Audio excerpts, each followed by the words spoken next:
Chapter 5, President Roosevelt.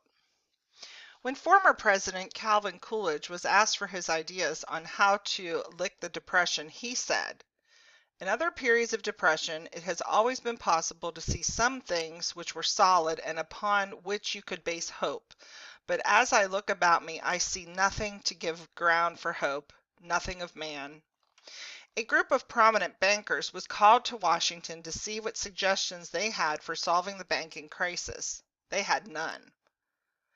President Herbert Hoover said, "We're at the end of our string. There's nothing more we can do." That gives you the idea of the gloom and pessimism in Washington the day Hoover packed his bags and left the White House. The next day, March 4th, 1933, Franklin Roosevelt stood bareheaded in front of the Capitol, holding tightly to a lectern. It was his inauguration day.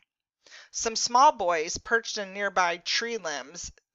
Dignitaries sat in special seats, but most of the crowd stood and shivered in the cold wind. When the new president spoke, his strong voice cut through the gloom. All across the land, people clustered around radios to hear what he had to say. "This nation asks for action, and action now," said President Roosevelt. "We must act quickly." And that was exactly what he did, act quickly. The first 100 days of his presidency are famous for all the things that got done. Congress was on vacation when Roosevelt took office. He called Congress back into session and quickly began to take action. FDR was a pragmatist, someone who believes in whatever will work. Some new programs and laws were pouring out of Washington. "It is common sense to take a method and try it," said Roosevelt. "If it fails, admit it frankly and try another. But above all, try something." And he also said, "The only thing we have to fear is fear itself." FDR put together a group of advisors. Newspaper reporters called them the Brain Trust. Many were college professors. They were new to government, but they had ideas, intelligence, and the desire to help their country. They worked hard. Washington became an exciting place for idealistic, energetic citizen workers.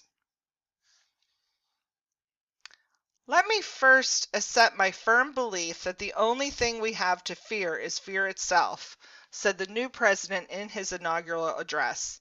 "I shall ask Congress for broad executive power to wage a war against the emergency, as great as the power that would be given to me if I were invaded by a foreign foe," he said, and the people cheered. Many of Roosevelt's New Deal ideas were not really new. They were the old progressive ideas in a new package. Still, the New Deal changed America profoundly.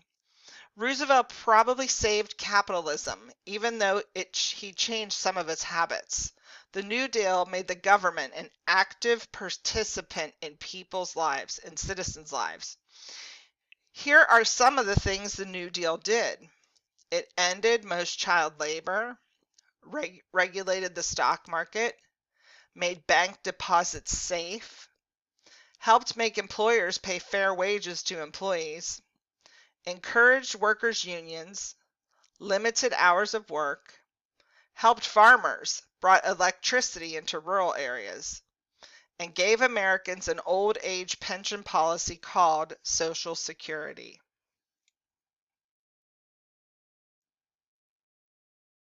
New ideas for a New Deal. Here are some of the best known New Deal programs and agencies. A star means the program still exists today. Securities and Exchange Commission regulates the stock market. Federal Deposit Insurance Corporation insures bank deposits so people won't lose everything in case of a bank failure. Works Progress Administration. Between 1935 and 1939, the WPA gave work to 8.5 million people. WPA workers built highways, cleared slums, and labored in rural areas. Writers were paid to write regional guidebooks and complete oral histories.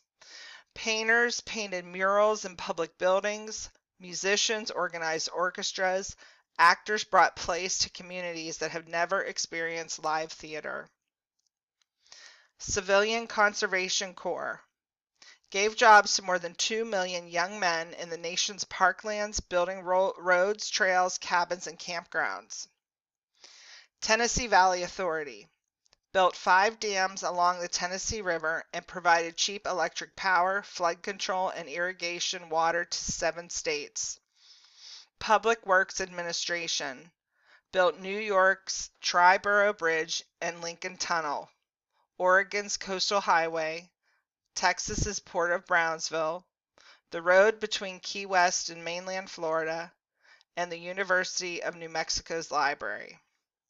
Civilians Works Administration employed more than 4 million men and women. Opera singers were sent to the Ozark Mountains, where none had ever sung before. Teachers kept rural schools open. Native Americans restocked the Kodiak Islands with snowshoe rabbits. Social Security Act established old age pensions, unemployment benefits, and welfare benefits for the elderly, children, and the handicapped. In order to put people to work, the New Deal sent young people out of doors and paid them to plant trees, build parks, and fight fires. It paid painters to paint murals, writers to write books, and musicians to play and create music. Needy people were given money for food and shelter. Roosevelt did something else, something that was really new, and that people in power almost never do without battle. He shared power with those who had never held it before. From the country's earliest days, the leaders of the United States had mostly been drawn from one group, white Protestant men of North European descent. Franklin Roosevelt was part of that white Protestant male traditional aristocracy of privilege, but he opened its doors. He included in positions of government those who had been excluded: women, blacks, Eastern Europeans, Southern Europeans, American Indians, Catholics, and Jews. He began a process that soon added Muslims, Buddhists, Hindus, and all who are citizens. He rejected the idea of an aristocracy of birth and replaced it with the goal of an aristocracy of talent. For doing it, some called him a traitor to his class. Some in the business world hated him too. Business leaders had been the heroes of the Roaring Twenties. Calvin Coolidge had said, "The business of America is business." The Depression changed all that. Now Roosevelt was the popular hero, and the American people were demanding that business be regulated for the public good. But the Supreme Court began vetoing New Deal legislation.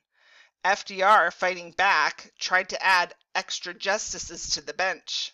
Justices who would be friendly to his New Deal policies. Roosevelt's strategy, called court packing, was a poor idea. It cost the New Deal support and slowed its momentum.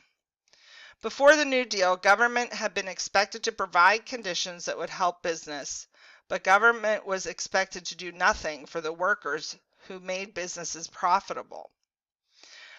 With Roosevelt, many laws were passed to help workers, farmers, and ordinary citizens.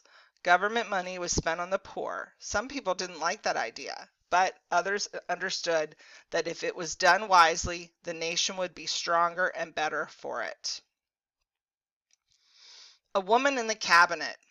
In 1933, President Roosevelt appointed Frances Perkins as his Secretary of Labor. She served for 12 years in all his administrations and was the first woman cabinet member.